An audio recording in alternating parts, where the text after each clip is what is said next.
صحابی اسے کہتے ہیں جس نے ایمان کی نظروں سے میرے کریم آقا کے روضہ پاک کی زیارت کی ہے، پھر ایمان کے ساتھ ہی زندہ رہا اور ایمان کے ساتھ ہی دنیا سے چلا گیا۔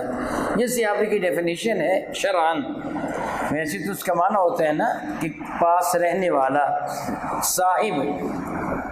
لیکن شرعاً اس کی تعریف یہ ہے کہ جس شخصیت نے، مرد ہو یا عورت،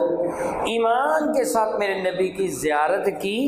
یا زیارت نہیں کی، میرے نبی کی موجودگی میں میرے نبی پر ایمان لے کے آئے، جس طرح بعض نبینا صحابی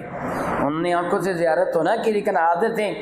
اور پھر اسی طرح انہوں نے زندگی ایمان کے ساتھ ہی بسر کی، ایمان کے ساتھ ہی دنیا سے چلے گئے، وہ صحابی ہیں۔ تو سارے اہل بیت مصطفیٰ کے افراد جو ہیں میرے نبی پر ایمان لانے والے سارے صحابہ میں شامل ہیں، ان کے درجات ڈبل ہیں، صحابی بھی ہیں، میرے نبی کے اہل بیت بھی ہیں۔